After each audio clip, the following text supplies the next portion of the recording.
Assalamualaikum warahmatullahi wabarakatuh. Perkenalkan, saya Anggreni Septiana Putri Pamungkas dengan NIM 2453378 PN 18841. Di sini saya akan mereview tugas dari Ibu Desi mata kuliah dasar-dasar aquaculture dengan materi aquaculture berkelanjutan dan industri aquaculture 4.0. Nah, di sini ada konsep dasar aquaculture berkelanjutan. Aquaculture berkelanjutan adalah konsep yang dinamis. Konsep ini mencakup keberlanjutan lingkungan, ekologi, sosial, dan ekonomi. Segala sesuatu yang tidak memenuhi persyaratan ini sebagai suatu sistem tidak disebut sebagai aquaculture berkelanjutan. Keberlanjutan suatu ekosistem aquaculture akan bervariasi menurut spesies, lokasi, dan norma sosial.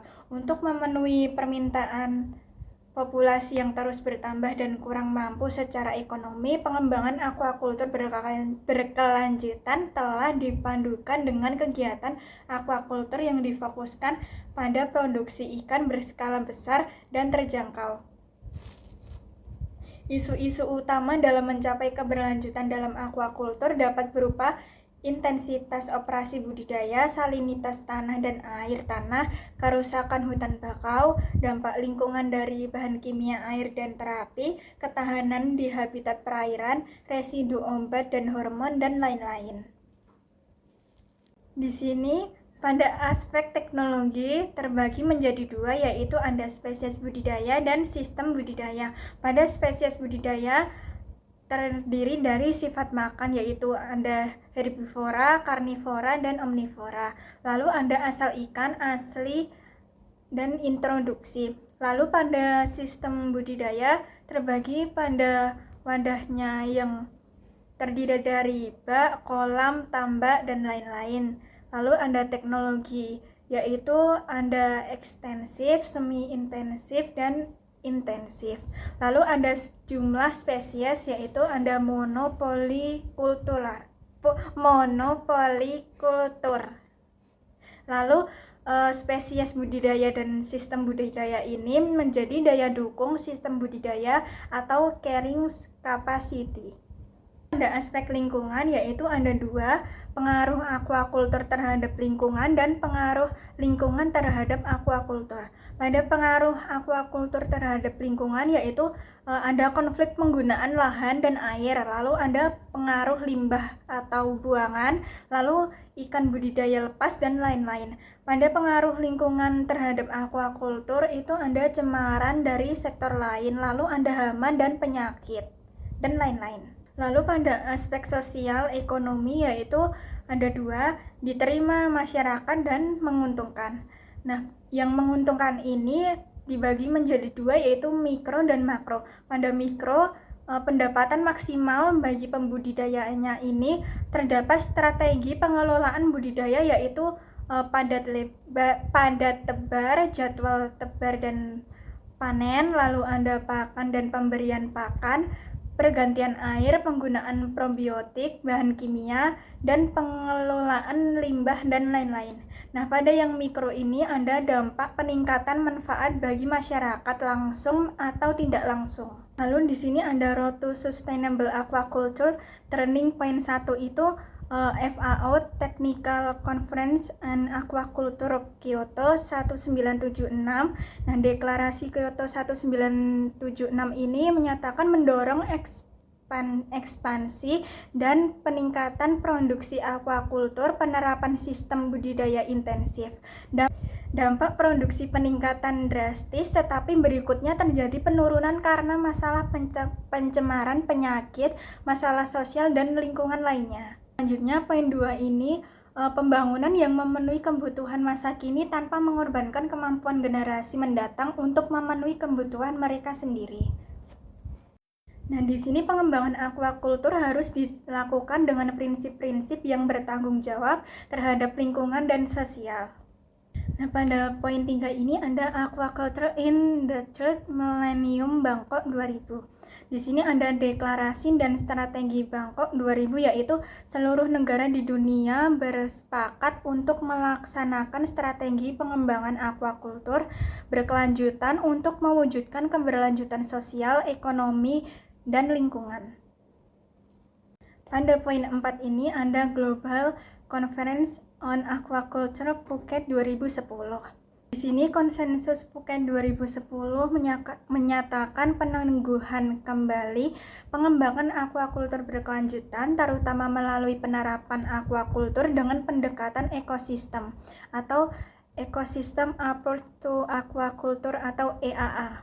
Selanjutnya pada poin 5 ada Global Conference on Aquaculture Shanghai 2021. Deklarasi Shanghai 2021 ini terus mendorong pengembangan aquaculture berkelanjutan dan tata kelola aquaculture yang baik. Lalu Anda meningkatkan kontribusi aquaculture pada penyampaian Sustainable Development Goals atau SDGs pada 2030. Di sini ada tujuan pembangunan berkelanjutan, yaitu bebas kemiskinan dan kelaparan, kesehatan dan kesejahteraan yang baik, yang contohnya yaitu salmon yang kaya akan nutrisi, vitamin, mineral, omega 3 yang mendukung pola makan yang sehat. Selain itu juga bertujuan untuk kesetaraan gender atau yang berupa menyediakan kesempatan kepemimpinan yang setara bagi perempuan di semua tingkatan. Selanjutnya ada air bersih dan sanitasi, energi terjangkau dan bersih, industri inovasi infrastruktur, dan masih banyak lagi. Ini ada aquaculture berkelanjutan di masa depan, yaitu aquaculture berkelanjutan sebagai sebuah sustainable food system, yaitu sistem pangan berkelanjutan.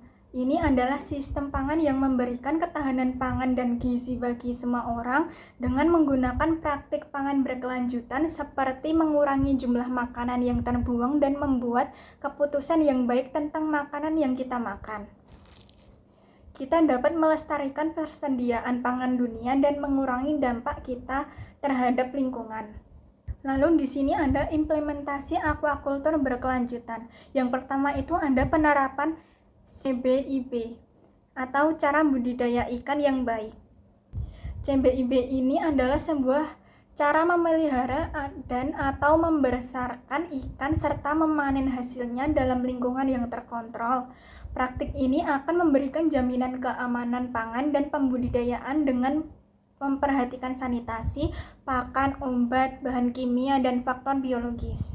Di sini ada beberapa praktik penting dalam penerapan CBIB ini, yaitu ada kolam yang dibangun pada lokasi budidaya yang sesuai, lalu konstruksi kolam disesuaikan dengan kondisi lahan dan sistem budidaya, sistem pemasukan dan pengeluaran air terpisah, tersedianya sarana pendukung budidaya, tempat penyimpanan sarana produksi yang representatif. Lalu Anda sebelum digunakan itu kolam harus dipersiapkan terlebih dahulu. Yang itu bisa dilakukan dengan pembersihan dan pengolahan tanah dasar. Lalu ada penyiapan dan pembentukan air sebelum kolam ditebari ikan. Lalu ada penggunaan benih unggul dan padat tebar yang sesuai dengan daya dukung kolam. Lalu ada penggunaan pakan dengan kandungan nutrisi yang sesuai dengan kebutuhan ikan. Lalu ada pakan diberikan dengan jumlah yang mencukupi sesuai dengan tahap pertumbuhan ikan. Lalu ada pengelolaan air melalui kegiatan rutin pengolahan air, yaitu dengan penyaringan, pengendapan, pergantian air, aerasi, dan lain-lain. Selanjutnya di sini yang kedua adalah aquaculture terpadu. Budidaya ikan terpadu merupakan sistem memelihara ikan atau memproduksi ikan dengan mengkombinasikan beberapa komoditi pertanian atau peternakan lainnya. Sasaran dari budidaya terpadu ini adalah pemanfaatan lahan secara lebih efisien dan saling menguntungkan di antara ikan dengan komoditi lainnya yang dipelihara. Lalu contoh sistem budidaya ikan terpadu ini ada mina padi, mina ternak, mina hortikultura, aquaponik, silvofishery, dan lain-lain. Lalu yang ketiga di sini ada Integrated Multi-Trophic Aquaculture atau IMTA. Nah, IMTA ini merupakan salah satu sistem yang memanfaatkan proses multitrofik alamiah sebagai suatu sistem budidaya dengan pengelolaan berbasis ekologi yang diharapkan mampu memberikan diversitas produk yang lebih tinggi dan ramah lingkungan melalui penggunaan spesies budidaya yang bersifat saling melengkapi atau komplementer. Namun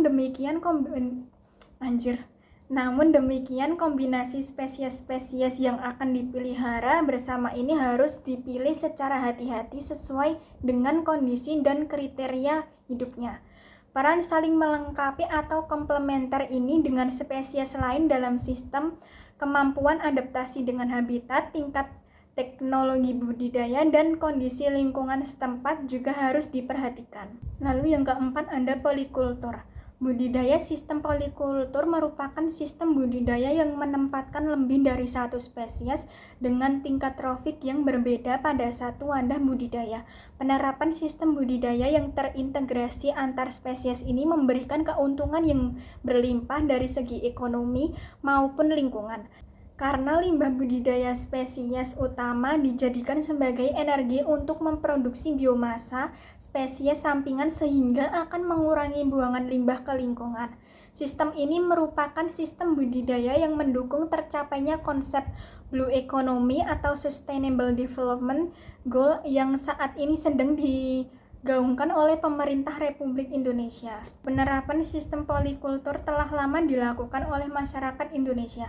Pada awal penerapannya, polikultur memiliki tujuan untuk mengefisiensikan penggunaan lahan dan mengoptimalkan pendapatan, akan tetapi dengan berkembangnya ilmu pengetahuan khususnya ilmu perikanan, saat ini polikultur juga digunakan sebagai salah satu cara untuk mencegah terjadinya penyebaran penyakit.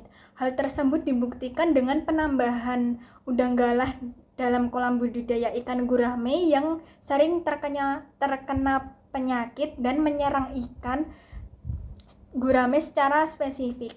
Peningkatan tersebut disebabkan karena udang galah yang ada di dalam kolam mampu menjadi inang non-spesifik bagi penyakit, sehingga dapat menghambat penyerangan penyakit ke ikan gurame.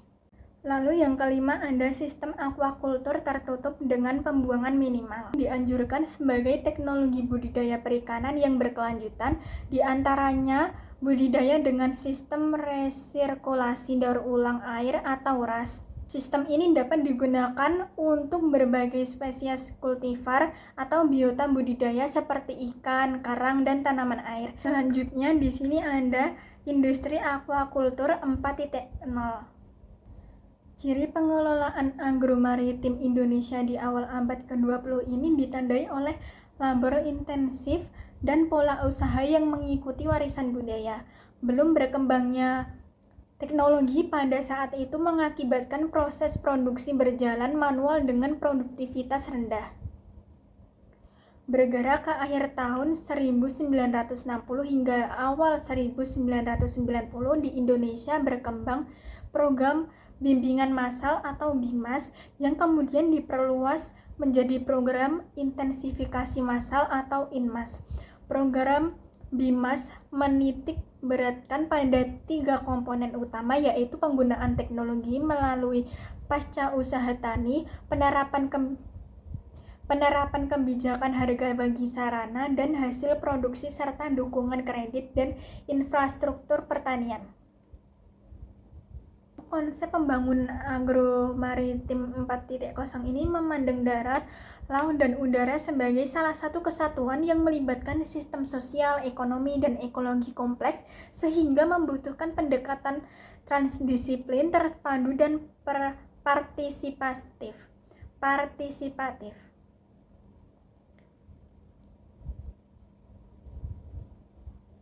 Teknologi digital menciptakan pengelolaan agromaritim presisi tinggi melalui aplikasi kecerdasan buatan, yaitu artificial intelligence, drone application, teknologi robotik, blockchain, rekayasa genetika, nanoteknologi, dan lainnya. Perpaduan teknologi digital dengan perpaduan teknologi digital dengan takit knowledge dan kearifan lokal dalam pengelolaan sumber daya alam milik bersama perlu didorong untuk menciptakan pengelolaan agromaritim yang inklusif dan menjadi ciri khas Indonesia. Lalu di sini ada aquaculture modern dalam konteks revolusi industri. Di sini terdapat aquaculture pintar atau smart aquaculture atau fish farming, yaitu pada prinsipnya merupakan aplikasi teknologi data dan informasi untuk optimalisasi produksi pada sistem aquaculture yang bersifat kompleks. Di sini ada aquaculture pintar. Aquaculture pintar ini merupakan bidang atau ilmu yang berupaya untuk mengoptimalkan efisiensi pemanfaatan sumber daya dan mengembangkan aquaculture berkelanjutan melalui integrasi mendalam terhadap IoT, big data, komputasi awan, kecerdasan buatan, dan teknologi informasi modern lainnya. Ada aquaculture cerdas atau intelligent aquaculture.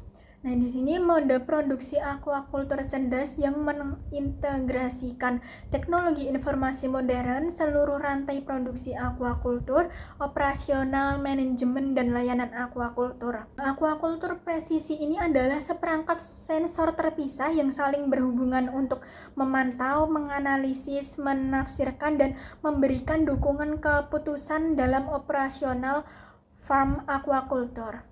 Nah, pada peta ini terdapat beberapa negara, yaitu ada Kanada, United States, Norway, Jepang, India, dan Indonesia.